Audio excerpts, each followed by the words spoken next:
Hello everyone, welcome back to my channel. I am Manasvi and you are watching new learning. तो आज हम देखने वाले हैं आपकी हिस्ट्री बुक का चैप्टर 3 जो है ना, द दिल्ली सुल्तान। पिछली वीडियो में हमने चैप्टर 2 जो है वो कंप्लीट किया था। आज के वीडियो में हम चैप्टर 3 का पार्ट 1 कवर करने वाले हैं। तो इसमें हम ना दिल्ली सुल्तान के बारे में पढ़ेंगे। सुल्तान क्या होते थे? सुल्तान पहले किंग्स को बोला जाता था।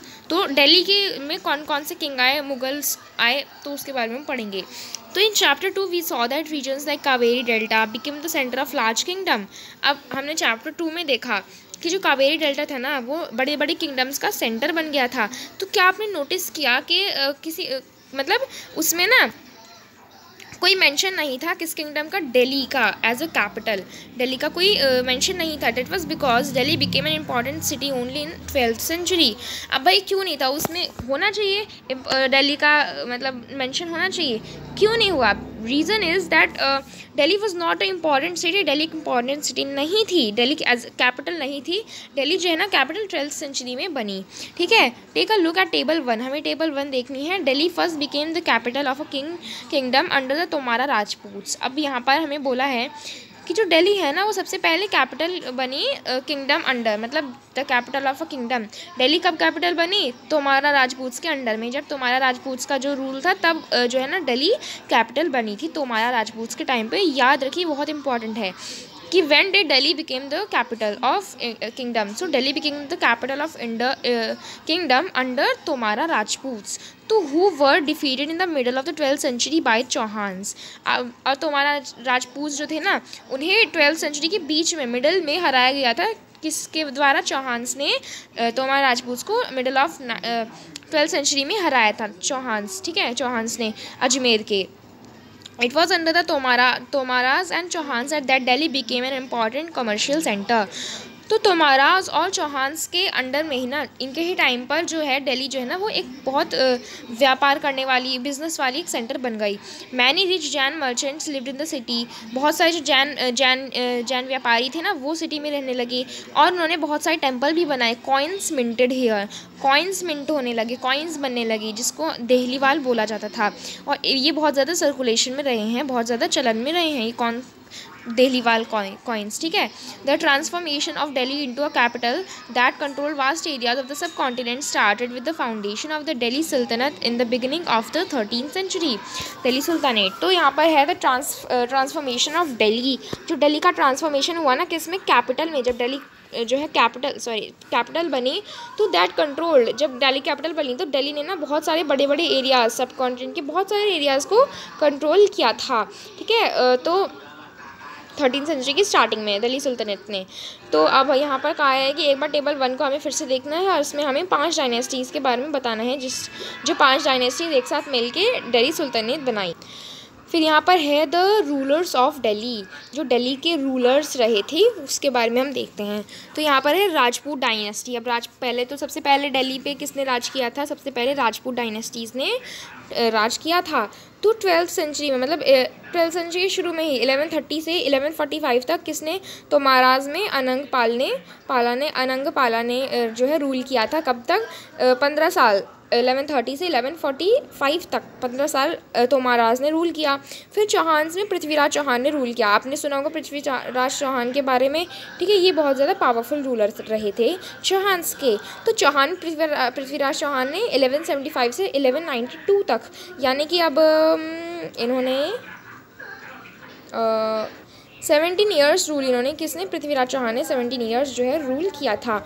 उसके बाद अर्ली टर्किश रूलर, जो टर्की के रूलर आए थे, टर्की के, ठीक है, तो उन्होंने कुतुबुद्दीन ऐबक ने किया था। ठीक है, कुतुबुद्दीन ऐबक ने 1206 से 1210 तक 4 साल इन्होंने रूल किया। फिर शमशुद्दीन इल्तुतमिश वे, उन्होंने 1210 से 1236 तक रूल किया। राजिया जो थी वो फीमेल रूलर थी। राजिया ने 1236 से 1240 तक रूल किया। फिर घियासुद्दीन बलबन ने 1266 से 1287 तक रूल किया। ठीक है, तो फिर उसके बाद कौन सी डायनेस्टी आई? उसके बाद खलजी डायनेस्टी आई, जिसने जलालुद्दीन खलजी और अलाउद्दीन खलजी थी। तो 1290 से 1296 तक जलालुद्दीन ने रूल किया। 1296 से 1316 तक अलाउद्दीन खलजी ने रूल किया। अब यहाँ पर है तुगलक डायनेस्टी। तुगलक डायनेस्टी में मतलब किसने रूल किया, कब तक रूल किया? तो तुगलक ने घियासुद्दीन तुगलक ने 1320 से 1324 तक रूल किया। मोहम्मद तुगलक ने 1324 से 1351 तक। फिरोज शाह तुगलक ने 1351 से 1388 तक रूल किया। फिर सैयद डायनेस्टी तो छोटी मोटी डायनेस्टीज थी, इन्होंने बहुत कम टाइम तक रूल किया था। सैयद डायनेस्टी में खिज़र खान, लोधी डायनेस्टी में बहलूल लोधी ने, इसमें तो 1414 से 1421 तक, और लोधी डायनेस्टी में 1451 से 1489 तक। तो हम एक बार देख लेते हैं कि देखिए राजपूत डायनेस्टी ने सबसे पहले रूल किया, फिर अर्ली टर्किश रूलर यानी कि टर्की के रूलर्स ने रूल किया, फिर खलजी डायनेस्टी, फिर तुगलक, फिर सैयद, फिर लोधी डायनेस्टी ने रूल किया। ये बहुत इंपॉर्टेंट है, ठीक है, तो आप इसे ज़रूर से समझ लें। अब यहाँ पर है finding out about the Delhi sultan. अब हम दिल्ली सुल्तान के बारे में पढ़ने वाले हैं। तो all the inscriptions, coins and architecture provide a lot of information especially valuable are histories. Tarikh singular, tawarikh plural, written in Persian, the language of administration under the Delhi sultan. तो यहाँ पर है मतलब इंस्क्रिप्शंस में ही पाया गया है। मतलब देखिए इंस्क्रिप्शंस, बहुत सारे इंस्क्रिप्शंस पाए गए, कॉइन पाए गए और आर्किटेक्चर पाया गया, ठीक है। तो ये जो इंस्क्रिप्शंस, कॉइन और आर्किटेक्चर ने हमें बहुत सारी जो है इंफॉर्मेशन प्रोवाइड करते हैं, स्पेशली वैल्यूएबल इंफॉर्मेशन है हमें प्रोवाइड करते हैं। हिस्ट्री में क्या है, मतलब तारीख जो है ना ये सिंगुलर है और तवारीख जो है ना प्लूरल है। ये पर्शियन में लिखी गई है, ठीक है। तारीख और तवारीख एक ही है, तारीख सिंगुलर है, तवारीख प्लूरल, ये पर्शियन में लिखी गई है। ये एक दिल्ली सुल्तान के एडमिनिस्ट्रेशन की लैंग्वेज है, क्योंकि देखिए दिल्ली सुल्तान में पहले जब टर्किश रूलर्स थे उसके टाइम की लैंग्वेज है, ठीक है, पर्शियन। तो अगर जो रूलर होगा वो अपने एडमिनिस्ट्रेशन में वही वाली तो लैंग्वेज चलाएगा ना, इसलिए इसमें ये वाली लैंग्वेज थी। अब देखिए ये जो है ना ये कैसे पेपर बुक बनती थी, कैसे लिखी जाती थी, यहाँ पे वो है, ठीक है। देखिए पहले वाले में तो जो है ना, पहले वाले में ये पेपर प्रिपेयर कर रहे हैं, इसमें टेक्स्ट को लिख रहे हैं। एक मिनट, हाँ, इसमें ये पेपर को प्रिपेयर कर रहे हैं, इसमें टेक्स्ट को लिख रहे हैं, ठीक है। और इस वाले में ना, एक मिनट, इस वाले में क्या कर रहे हैं ये लोग, गोल्ड पिघला रहे हैं, जिससे कि देखिए जो हाईलाइट की जाती थी पहले गोल्ड से की जाती थी, क्योंकि वो रूलर्स के लिए होती थी, सुल्तान्स के लिए होती थी, इसलिए गोल्ड को पिघला रहे हैं जिससे कि इंपॉर्टेंट चीज़ें हाईलाइट कर सकें, और इसमें वो बाइंडिंग कर रहे हैं बुक्स की, ठीक है। अब है यहाँ पर the authors of tawarikh were learned man. जो तवारीख के ऑथर्स थे ना, जो जिन्होंने तवारीख लिखी थी वो पढ़े लिखे लोग थे। सिक्रेटरीज, एडमिनिस्ट्रेटर्स, पोएट्स एंड कॉर्टियर्स, मतलब बहुत सारे लोग थे। Who both recounted event and advise ruler on governance, emphasising the importance of just rule.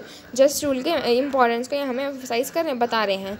अब यहाँ पर द सर्कल ऑफ जस्टिस, तो फ़क्र मुदब्बी ने ये 13वीं सेंचुरी में लिखा है। क्या लिखा है, a king can not survive without soldier. अब इन्होंने जो लिखा है वो बिल्कुल सही लिखा है कि जो किंग है ना भाई, जो किंग है ना वो बिना सोल्जर्स के सर्वाइव नहीं कर सकता है। And soldiers can not live without salary, और सोल्जर जो है ना वो बिना सैलरी के नहीं रह सकते, ठीक है। सैलरीज कहाँ से मिलती है, उन्हें सैलरी, जो किसानों से जो टैक्स इकट्ठा किया जाता था उससे उन्हें सोल्जर्स को सैलरी दी जाती है। लेकिन पीजेंट जो है ना वो तभी पैसे देंगे जब वो खुश रहेंगे और वो वेल्दी रहेंगे, ठीक है। तो ऐसा जब वो खुश कब रहेंगे, जब जो किंग है ना वो जस्टिस, हर एक इंसान को अन्याय और ऑनेस्टी देगा। तो यही है सर्कल ऑफ जस्टिस, यानी कि भैया जब किंग ही सही होगा ना, किंग ऑनेस्ट और जस्टिस प्रमोट करेगा, तभी पूरा जो उनकी जो मतलब पूरी वो है ना उनका पूरा राज तभी चल जाएगा पाएगा राज जब किंग सही होगा। क्योंकि देखिए किंग सोल्जर के बिना नहीं रह सकता, सोल्जर बिना सैलरी के नहीं रह सकता। सैलरी पीजेंट देते हैं, पीजेंट तब सैलरी देंगे जब वो खुश रहेंगे, ठीक है। अब मैंने आपको ये समझा दिया। नेक्स्ट यहाँ पर है keep the following additional details in mind. ये डिटेल्स आपको ध्यान में रखनी है। फर्स्ट डिटेल क्या है, the authors of tawarikh lived in cities. बहुत इंपॉर्टेंट है कि देखिए जो पहली डिटेल है ना वो है कि तवारीख की जो ऑथर्स थे ना जिन्होंने तवारीख लिखी थी वो कहाँ रहते थे, सिटीज़ में रहते थे, ज़्यादातर दिल्ली में रहते थे, क्योंकि विलेजेस में तो बहुत कम ही रहते थे। सेकंड इंपॉर्टेंट बात क्या है, they often wrote their histories for sultan in the hope of rich reward. और जो ऑथर्स थे ना तवारीख के वो कभी कभी हिस्ट्रीज़ भी लिखते थे, किसकी, सुल्तान्स की हिस्ट्री लिखते थे, ये सोच के कि उन्हें अच्छा पुरस्कार कुछ मिलेगा। अब थर्ड क्या है, these authors advise ruler on the need to preserve an ideal फिर social order based on birthright and gender distinction. और ये जो ऑथर्स थे ना ये रूलर को बर्थ राइट और जेंडर डिस्टिंक्शन भी सिखाते थे। अब भाई बर्थ राइट क्या होता है, तो बर्थ राइट क्या होता है, privileges claimed on account of birth, यानी कि मतलब वो अधिकार जो किसी भी इंसान को बचपन से ही जन्म से ही मिला हो वो अधिकार होता है बर्थ राइट, ठीक है, जन्म अधिकार, ठीक है। जैसे कि लोग बिलीव करते हैं कि जो nobles inherited their rights to govern because they were born in certain family. अब भाई मतलब इसमें मैं अब ऐसे बताऊं तो ऐसे कह सकते हैं कि राजा का बेटा राजा बनेगा, ऐसे होता है। ठीक है, तो जैसे राजा का जो बेटा है वो बचपन से ही उसे राजा का अधिकार है, तो वो होता है बर्थ राइट। जेंडर डिस्टिंक्शन क्या होता है? मतलब वही होता है मेन और वेमेन के बीच में जो है ना डिफ्रेंशिएट करना कि मेन सुपीरियर होते हैं वेमेन से। तो इन 1236 में सुल्तान इल्तुतमिश की जो बेटी थी रज़िया, ये सुल्तान बनी थी कब? 1236 में। सुल्तान क्या होता है? सुल्तान मैंने आपको बताया किंग होता है सुल्तान। ठीक है, तो सुल्तान इल्तुतमिश की जो बेटी थी रज़िया वो 1236 में सुल्तान यानी कि किंग बनी। और तो जो उस टाइम का 1236 का जो क्रॉनिकलर था मिन्हाज सिराज, इन्होंने ये बोला मतलब रिकग्नाइज़ किया कि वो ज़्यादा एबल थी, ज़्यादा क्षमता वाली थी किससे? अपने सभी भाइयों से। ठीक है, ज़्यादा एबल थी। लेकिन फिर भी वो भी ना जो सुल्तान इल्तुतमिश थे और जो मिन्हाज सिराज थे वो भी कंफर्टेबल नहीं थे कि एक औरत जो है ना वो रूलर है। और कोई भी नोबल्स जो थे, जो बड़े बड़े लोग थे, वो भी कोई खुश नहीं थे कि वो ऐसे कैसे रूल कर सकती हैं। फिर उन्हें 1236 से रूल किया और वो 4 साल ही रूल कर पाए। थ्रोन या मतलब क्या होता है? थ्रोन होता है गद्दी, तो उन्हें गद्दी से 1240 में हटा दिया गया। फिर है what Minhaj Siraj thought about Razia. तो मिन्हाज सिराज जो थे ना वो क्या सोचते थे रज़िया के बारे में, तो इसको हम नेक्स्ट वीडियो में डिस्कस कर लेते हैं। Thank you so much. Video अच्छी लगी तो लाइक कीजिए, शेयर कीजिए, सब्सक्राइब कीजिए। और मैंने मतलब फैक्ट्स और मम्मीज़ वाली मतलब मैं न्यू वीडियोस बनाना चाहती हूँ कि ठीक है, तो मैं थोड़ी न्यू वीडियोस भी आपके लिए आगे ऐसे ही लाती रहूँगी। तो वीडियो अच्छी लगी तो लाइक कीजिए, शेयर कीजिए, सब्सक्राइब कीजिए। और मैंने इससे पहले वाली वीडियो में उनके मैंने आपको डिस्क्रिप्शन लिंक में दिया है, लिंक में। तो थैंक यू सो मच।